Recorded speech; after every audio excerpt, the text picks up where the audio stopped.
When I first saw the ad, I was sitting cross-legged on the floor of my apartment, surrounded by a week's worth of empty takeout boxes and an unopened stack of past-due bills.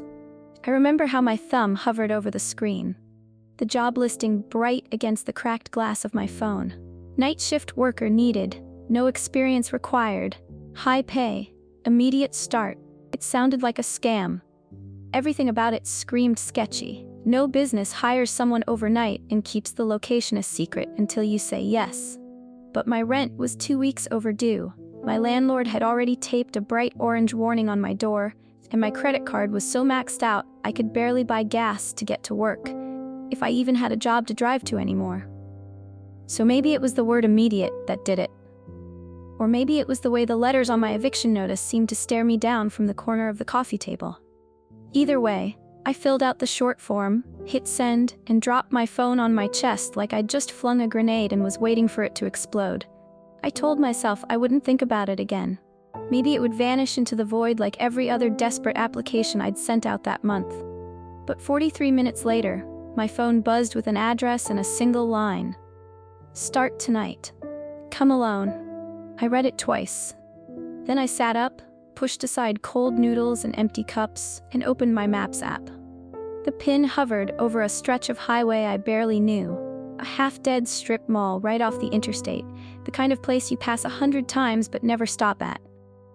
I stared at the street view for a while. Cracked pavement, a few boarded-up windows, no sign of what business was even open there. My gut twisted. It probably was a scam, or worse. I imagined showing up and finding some grimy back room, a couple of guys with ski masks ready to take my wallet and whatever else they wanted. But then I looked at my mailbox stuffed with final notices and my half-eaten dinner that I'd bought on a credit card that couldn't cover it. By the time the sun dipped below the rooftops across the street, I was in my car, my phone mounted on the dash, watching the blue dot inch toward the exit ramp. I kept telling myself I'd turn around at the next light, the next stop sign, the next gas station. But my hand stayed locked on the wheel, knuckles white, eyes darting to the clock on the dash. When I finally pulled off the highway, my headlights swept across faded storefronts and cracked asphalt. Most of the signs were burned out, old letters hanging by threads of rusted metal. But at the far end, one sign glowed bright and perfect. A huge yellow Lego logo buzzing soft and steady against the dark. A Lego store. Who needs someone working overnight in a Lego store? I killed the engine, sat in the driver's seat with my keys clenched in my fist, and told myself I'd just go look. Just see what it was. If it felt wrong, I'd drive away. Maybe I'd even laugh about it later, tell myself I wasn't that desperate. But deep down, I think I already knew I wasn't going anywhere. I opened the door, stepped into the stale night air, and crossed the cracked lot toward the glowing yellow sign. I told myself it was just a job. I told myself there was nothing to be scared of. But I didn't know about the rules yet. I didn't know who or what was waiting for me inside. The glass door opened without a sound when I pushed it, but the little bell above it didn't chime like it should have. Inside, the air was too cold for late summer. It smelled faintly sweet, like plastic still warm from the mold. The overhead lights buzzed just a little too loud, flickering in the corners where the displays rose high and colorful. I'd never been inside a Lego store at night, or any store really. Everything felt frozen. Towers of bright bricks stacked up behind glass, tiny city streets laid out on platforms with blinking lights and plastic cars frozen mid-turn. Dragons hovered above the aisles, wings spread wide, fangs locked open in a silent roar. The plastic sheen on every block caught the fluorescence and bounced it right back at my eyes until I had to squint. For a second, it almost felt cozy, like stepping into a tiny toy world. Then I noticed the shadows caught in the corners. How the little Lego people in their dioramas seemed to tilt ever so slightly when I wasn't looking. My shoes squeaked against the polished tile as I stepped farther in, half expecting an alarm or some motion sensor to shout at me for coming inside after hours. But the place stayed silent, except for the lights buzzing overhead. Then I saw him, a shape leaning against the main counter near the back wall. He held a clipboard crooked under one elbow and didn't move when I cleared my throat. His glasses were cracked through one lens, the frame barely hanging onto the side of his head, He looked up so slowly it made my skin crawl. He didn't smile, didn't say hello, just blinked at me through the smear of his glasses. "Name?" he asked, his voice dry like he hadn't used it all day. Maybe longer. I caught myself. Didn't feel like I should say my name, not with him staring holes through me like that. "I'm here for the night shift." He nodded once, sharp and mechanical, then shoved the clipboard at me. I fumbled for it, feeling the sharp corner jab my palm. Sign. The sheet was blank except for a line at the bottom. No terms. No company name. Just my signature. I hesitated, thought about asking what exactly I was agreeing to, but when I looked up again he was already holding out something else. A small laminated card, edges bent and fingerprints smudged across the plastic. "These are the rules," he said. His voice cracked on the last word like something splintering. "Special customers come at night. Don't break the rules. No matter what you see, no matter what they say." I wanted to laugh, thought for a second he was messing with me, but the way his eyes didn't blink made my throat dry up before I could get a word out. "Wait, what do you mean by?" I started, but he was already moving. Thin, quick steps toward the door behind me. The bell stayed silent again when he slipped outside, the lock clicking shut before I could shout after him. I was alone now. Or maybe I'd always been alone, and he'd just made sure it stayed that way. I looked down at the laminated card, my hand trembling enough to make the letters blur. 1. Lock the main entrance at exactly 11:59 p.m. and do not open it for anyone until dawn, no matter how much they beg or how familiar they sound. 2. If you hear tiny footsteps behind you, do not turn around. Keep your eyes forward and continue what you're doing. They lose interest if you ignore them. 3. Never step inside the Lego Creator display room after midnight. If you hear voices from inside, do not answer them. 4. If you find a half-built Lego figure on the floor, pick it up and finish building it exactly as the instructions say. Never improvise. 5. If a child in old-fashioned clothes asks you to help them build, agree, but never touch their hands and never ask their name. 6. If the store's main lights flicker off, find the large Lego brick in the back storage room and place it in the middle of the main floor. This will keep them calm until the lights return. 7.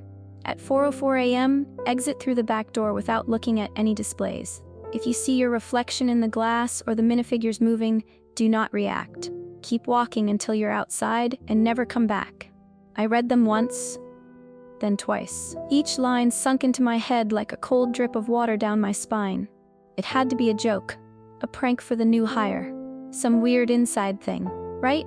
But when I looked up from the card, I swear every tiny Lego figure on the closest shelf was staring straight at me, painted eyes round and shiny in the flickering light.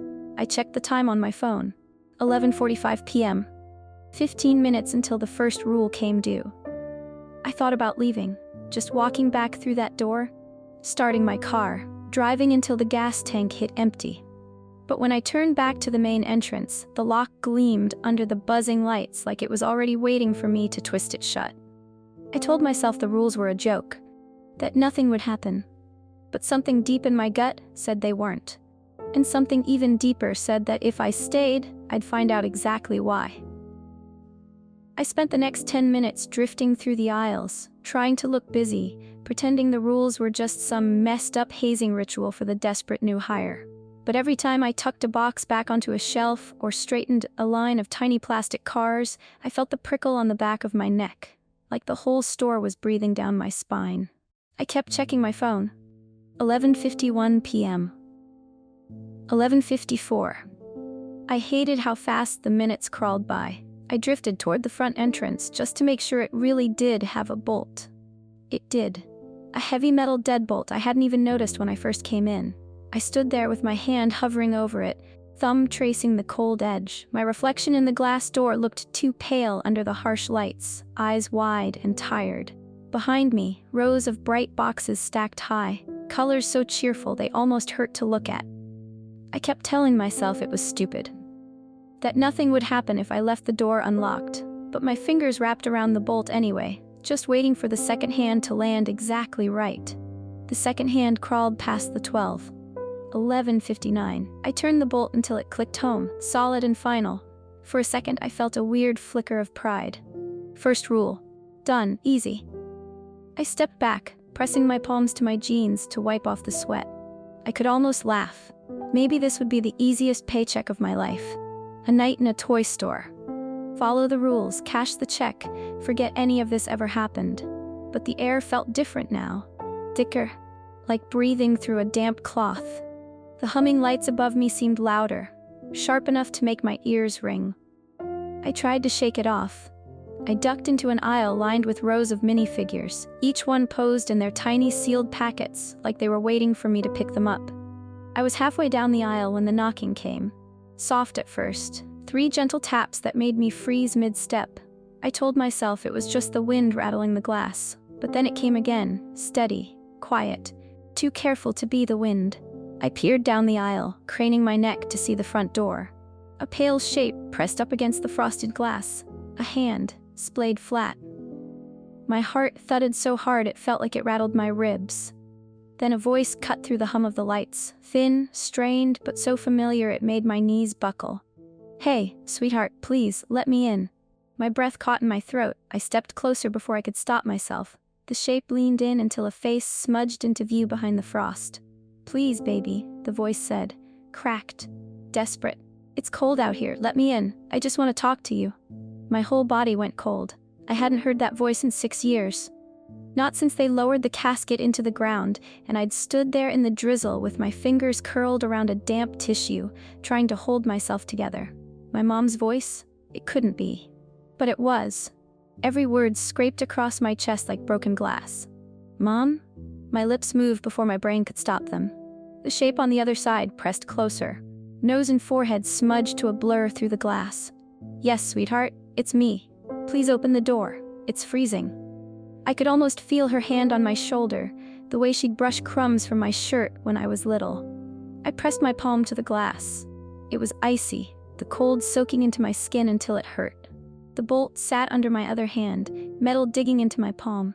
The first rule: don't open it for anyone, no matter how much they beg, no matter how familiar they sound. But her voice cracked again, raw and trembling like she'd been crying. "Please. I just want to see you. Please, baby, open the door." I twisted the bolt without even realizing I'd done it. The latch slid back with a soft click that sounded too loud in the silent store. I eased the door open an inch just to see, just to make sure. The shape on the other side wasn't my mother. It wasn't anything I could name. Pale skin, too smooth. A mouth that hissed like a kettle left on the burner too long. Black eyes, empty. It darted back so fast I didn't even see it move. Just felt the rush of cold air and the sharp stink of something rotten as the glass smeared with a dark, sticky trail. I slammed the door shut so hard my fingers rattled against the frame. I locked the bolt again, twisting it twice just to feel the metal bite down. My hands wouldn't stop shaking. My breath felt caught halfway up my throat. The first rule: broken. And something out there knew it. After I locked the door again, I pressed my forehead against the glass, trying to see past the foggy smear that thing had left behind. There was nothing out there now. No shape, no sound, except the steady whine of the highway behind the strip mall. But the air inside the store felt tighter than before, like it was pushing in from every shelf. I stumbled away from the door, trying to breathe normal. My fingers left sweaty streaks on the laminated rules card as I clutched it, reading the first line again and again. Lock the main entrance at exactly 11:59 p.m. and do not open it for anyone until dawn. Too late for that. I shoved the card into my pocket and forced myself to move. I needed to look busy, to do something that made sense.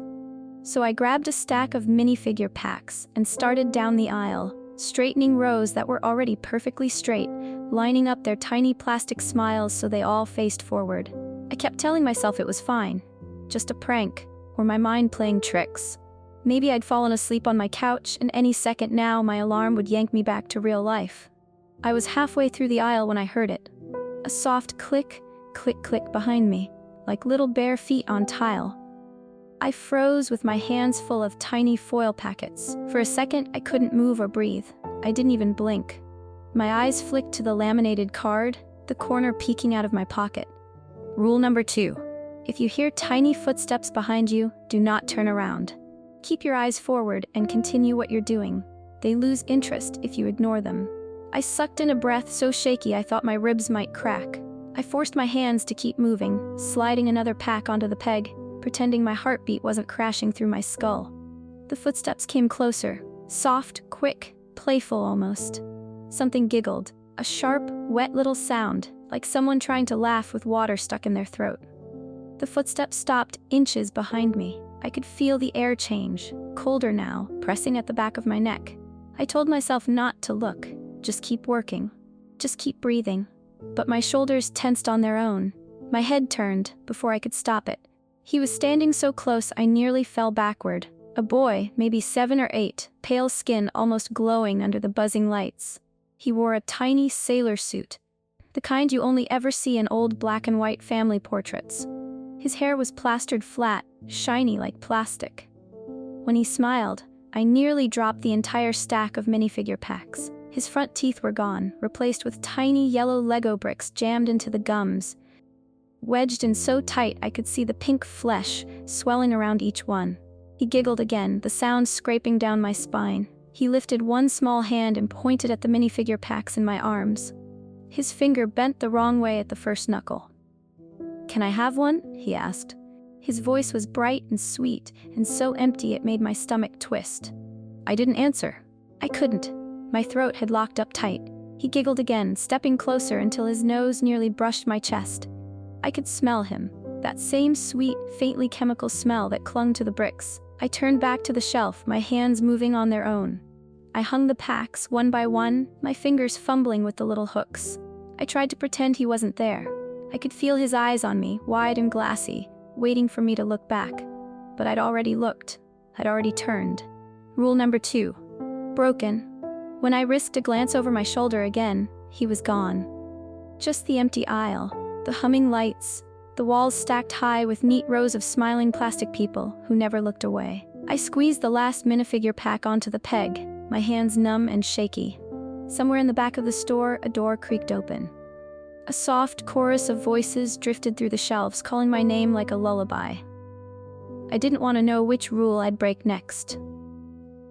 I backed away from the aisle, my legs stiff, like I'd been standing there for hours instead of seconds.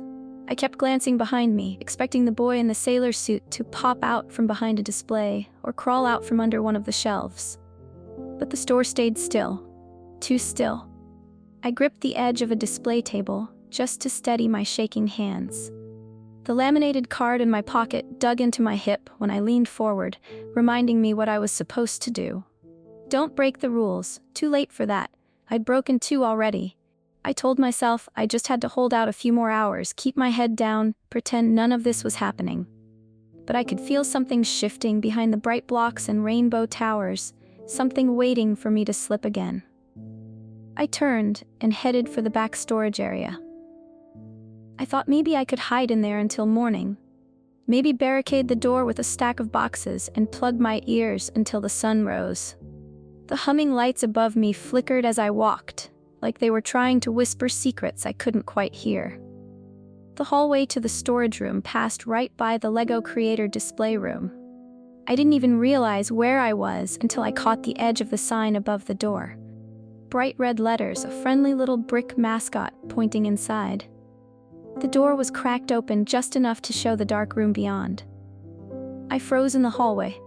I didn't want to get any closer. I really didn't want to look. But my feet inched forward anyway, pulling me with them like I wasn't in charge anymore.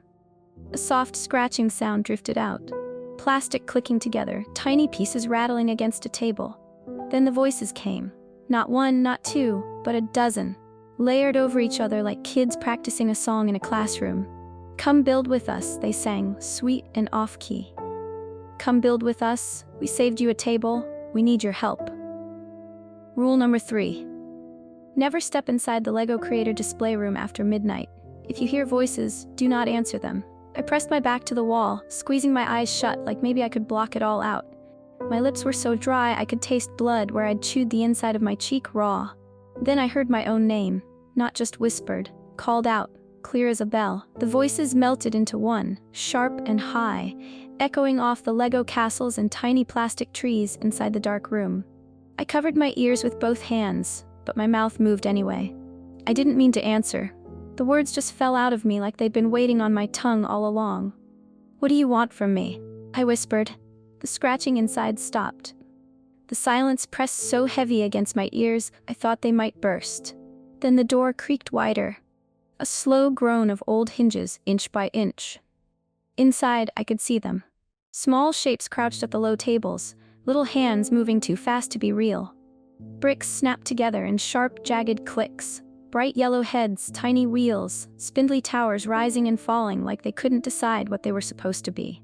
Their faces turned toward me all at once. Hollow eyes, mouths split wide, and packed with shining Lego pieces instead of teeth. Some of them were missing parts, chunks of hair, pieces of jaw, replaced with carefully clicked bricks that didn't match the rest of them. They grinned in unison, heads twitching like puppets on tangled strings. "Come help us build," they sang. My foot slid back, but I felt the cold edge of the door frame against my heel. I looked down and realized I'd stepped inside, just far enough for the threshold to kiss the toe of my shoe. I didn't want to scream. Screaming would mean I was really here, that this was really happening. But the sound clawed up my throat anyway, stuck halfway until it came out like a broken gasp.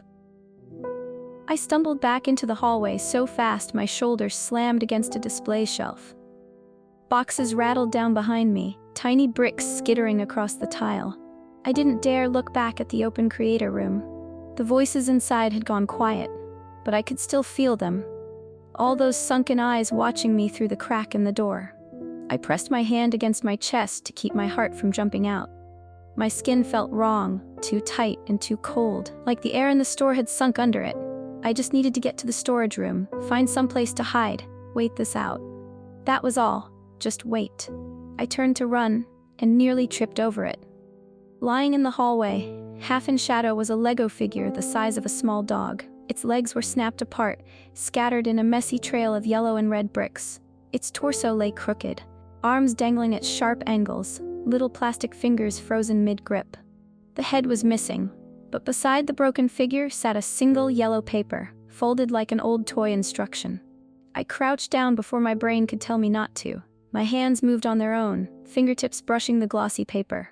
One line of black block letters stared up at me. Step 6, attach the head. Rule number 4.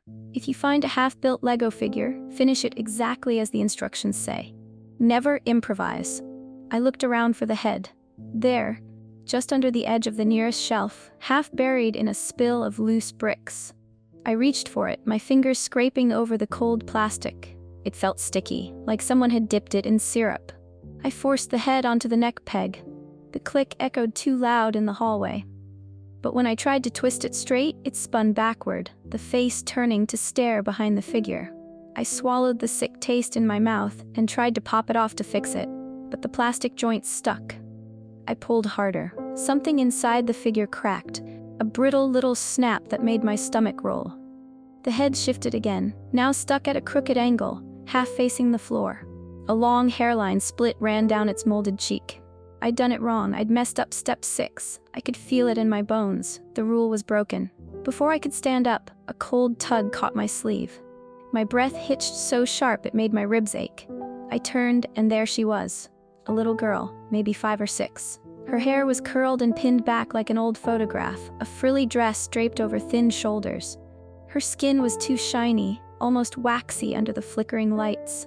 Her eyes were wide and too dark, the pupils so big they swallowed all the white. She clutched a Lego horse to her chest, pieces rattling loose with every tiny movement. She raised it up to me with both hands. "Will you help me build?" she asked. Her voice was light and sweet, like a little kid asking for a bedtime story. But her small hands looked wrong. The skin stretched too thin. Rule number 5. If a child in old-fashioned clothes asks you to help them build, agree, but never touch their hands and never ask their name. I nodded, my mouth dry as dust. Okay, I'll help." She smiled so wide the corners of her mouth cracked like brittle clay. She pushed the Lego horse at me, her tiny fingers curling over mine. Cold. So cold it burned like ice laced with needles. I felt something sharp brush under her skin, tiny claws, maybe tiny bricks. I tried to pull my hand away, but her grip tightened, locking me there. The horse rattled in my other hand, loose pieces clinking together like dry bones in a box. "Thank you," she breathed. Her voice was so soft I almost didn't hear it over the pounding in my ears. Her cold grip lingered on my wrist even after she let go. I stared down at my hand, half expecting to see tiny teeth marks or fresh cuts where her fingers had wrapped around mine. But my skin looked the same. Just colder, like the cold had sunk deep enough to freeze the bones from the inside out. The little girl backed away, clutching her half-built horse to her chest again. She watched me with that cracked smile until she vanished behind the nearest shelf. Dress brushing over scattered bricks like a whisper I couldn't chase. I wanted to stand up and run. I wanted to scream, maybe punch through the glass front door and bolt for my car, rules be damned. But my legs barely worked. I leaned on the shelf for balance, knees shaking so bad the boxes on the lower racks rattled against each other. I fumbled for the rules card in my pocket. My thumb ran over the last lines like they'd save me if I just read them enough times. But my vision blurred. I couldn't focus on the letters anymore. I only caught flashes. Keep them calm. Main lights, storage room. I felt it before I saw it, the way the air shifted all at once, like something sucking all the breath out of the building. The buzzing overhead stopped. For half a second, the store went too quiet. No hum, no distant giggle, just my heartbeat crashing in my ears. Then the lights flickered once, twice, they went out. Darkness swallowed everything so completely, it felt like the shelves and displays had vanished with it. I reached out, brushing cold plastic boxes I couldn't see, just to make sure I hadn't drifted off into a nightmare for real. Rule number 6 slammed into my brain like a hammer. If the store's main lights flicker off, find the large Lego brick in the back storage room and place it in the middle of the main floor. This will keep them calm until the lights return. I stumbled forward, hands sweeping against the shelves so I wouldn't smash into them face first. My shoulder clipped a display, knocking a stack of colorful sets to the floor with sharp clacks that echoed too loud in the dark. Behind me, a soft rustle, like something crawling across the tile on tiny hands and knees. A giggle, then another. Dozens of them, slipping through the aisles like they'd been waiting for this moment all night. I forced my feet to move faster. The back storage room door felt miles away. Every step dragged like I was running through knee-deep water. My fingers found the cold metal latch at last. I shoved the door open so hard it bounced off the wall. Inside, stale air and stacked boxes. A single emergency light flickered above the door, just enough glow to show the outline of what I needed.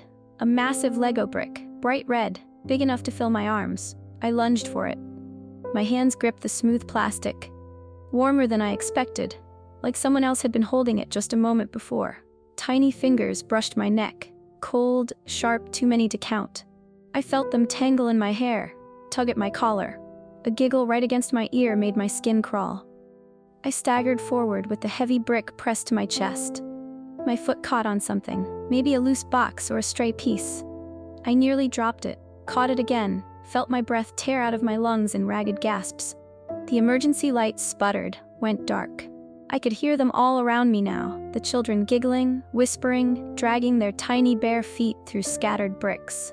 Something crawled up my spine, tiny nails scratching at the back of my neck. I shoved through the doorway, back into the pitch-black main floor. I could barely see my own hands, but I knew I had to get the brick to the center. Keep them calm. That's what the rule said.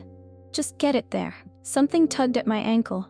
Sharp pain as tiny hands clamped around my sock and pulled. I stumbled forward, the big brick slipping through my sweaty fingers. I reached to catch it, but it clattered to the floor, bouncing away into the dark with a low, hollow thunk. The giggles rose, blending into whispers, a swarm of tiny voices pressing against my head from every side. I dropped to my knees, pawing blindly at the tiles, trying to find that smooth plastic edge again. But all I found were tiny bricks, sharp under my palms, cutting into my skin. The emergency lights flickered back to life, pale and sickly, throwing long shadows over the aisles. The giggling stopped, all at once. When I looked up, every minifigure in the store had turned. Hundreds of tiny plastic heads twisted on their pegs, frozen faces staring right at me. The silence that fell after the giggling died felt worse than the noise. I stayed there on my knees, my hands planted on cold tile littered with tiny bricks that dug into my palms until they stung. I could feel their little corners pressed so deep they might stay there forever. Pieces of them lodged under my skin. I looked up, slow and careful, because I already knew what I'd see. Every minifigure on the shelves, every box with a clear window, every little plastic face. They were turned toward me now, their painted eyes wide and perfect, staring straight through me. I swallowed hard. The rules card was still crumpled in my pocket, but I didn't need to pull it out. I could see the last line clear as day in my head. At 4:04 a.m., exit through the back door without looking at any displays. If you see your reflection in the glass or the minifigures moving, do not react. Keep walking until you're outside and never come back. My phone buzzed in my pocket. I fumbled it out with shaking fingers. The cracked screen glowed just enough for me to see the time. 4:03 a.m. 1 minute. One chance left. I pushed myself to my feet, stepping carefully over spilled bricks and tiny wheels that tried to roll under my shoes. Every shelf I passed felt like it leaned in closer, like the minifigures wanted to climb down and follow me. Maybe they already were. Maybe they'd always been closer than I thought. I kept my eyes locked on the back exit. A battered gray door tucked in the corner by the old storage room. My hand found the push bar, cold metal under sweaty skin. I pressed it down until it clicked. Don't look at the displays. Don't look at your reflection. Don't look at them. Just go. Just get out. But something flickered in the corner of my eye, a flash of movement in the glass display case to my right. I knew I shouldn't. My body knew, but my eyes turned anyway. My reflection stared back, but it wasn't mine anymore. The boy in the sailor suit was standing where I should have been, his tiny brick teeth jammed in his gums, his smile stretching too wide across my borrowed face. He lifted a pale hand and wiggled his fingers in a slow wave. Behind the glass, the minifigures shifted. Their tiny arms jerked up and down like they were waving too. Or maybe reaching for me, waiting for me to join them. My throat closed around a breath I couldn't push out. I stepped back, feet scraping over the tile. My reflection stepped closer to the glass, grin splitting until a line of bright yellow bricks showed through the cracks in its cheeks. I felt something sharp at my ankle.